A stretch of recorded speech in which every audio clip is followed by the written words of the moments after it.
Mike Nieheiser, founder of Beacon Rock Research for Mining Clips, and with me is Andy Hay, Corporate Communications for Northern Freegold Resources, that's NFR, and the Toronto Venture Exchange. Andy, thanks for joining me. Oh, thanks, Mike. It's a pleasure to be here. Why don't you tell me about, I've been up to the Northern Freegold project a couple times, but why don't you tell me about it? Well, Northern Freegold is it's a district-scale project about 200 kilometers northwest of Whitehorse. We're just outside of Carmacks along an all-weather government-maintained gravel road. Connects to the Klondike Highway, which runs out of Whitehorse. We're a company that has a couple of fairly large deposits. We currently have the Nucleus Zone and the Revenue Zone. Essentially, they're 3 million ounces in total of gold, 6 million ounces gold equivalent. We have another deposit, the Tinta deposit, that's a little bit further to the east of that. That's a much smaller, higher grade polymetallic resource. And we have about 20 other mineralized zones that we've just begun starting to do some work on as of this last year. So the Nucleus is a gold-only zone for the most part, and Revenue is a copper-gold. Is that right? Nucleus is actually gold, predominantly gold. Although it's gold-copper, it's predominantly gold. And the Revenue Zone is basically a third gold, copper, and moly.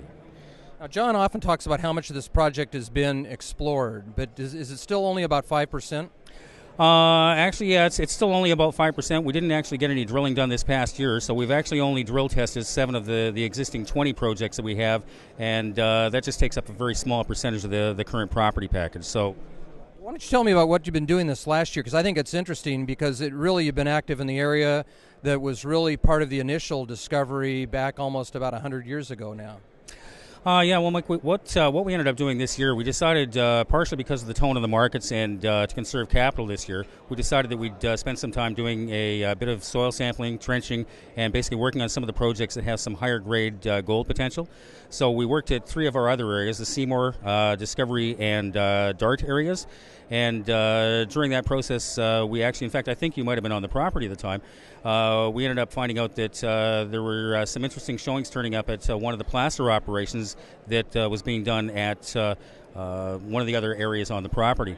We ended up going down there. Our geological staff ended up looking at the material that was being recovered and at the bedrock that had been uncovered by the placer operation, and decided we'd go in there as well this year and do some trenching on that particular area. So the placer operators had uncovered an 80-meter long extension or an 80-meter long, basically an 80-meter long trench while they were working on the placer or putting the material into the placer operation. And the trenches we took, we ended up coming up with some very high-grade numbers in gold. And so that's the area that I think we're going to end up focusing on for this coming exploration cycle.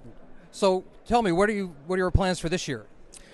Well, for this year, I think I can't really tell you what we're going to do for sure this year yet. They're still studying some of the material from last year that came out of the exploration programs, but I think we're going to try and do some work at the Irene discovery again this year. Most of that's going to be determined sometime over the next several weeks, and I expect we'll have an answer for that sometime probably prior to the PDAC. So you're pulling together all the samples and so forth and from the project work over the summer, and probably in the next couple months or so, do you think we'll be hearing some more? I'd expect we'll probably hear something prior to PDAC. I know that Paul and John and the rest of the geological staff are reviewing last year's information and putting that together with planned budgets for the year. And so I'm not able to really give you any specifics at this point yet, but I think we should have that in the next several weeks. Well, Andy Hay, thank you very much for joining me again. I'm Mike Nieheiser, and I do happen to own shares and have been compensated in the past to write on Northern Freegold. Andy Hay, Corporate Communications, Northern Freegold Resources, that's NFR and the Toronto Venture Exchange. Thanks again, Andy. Thanks, Mike. Pleasure to be here.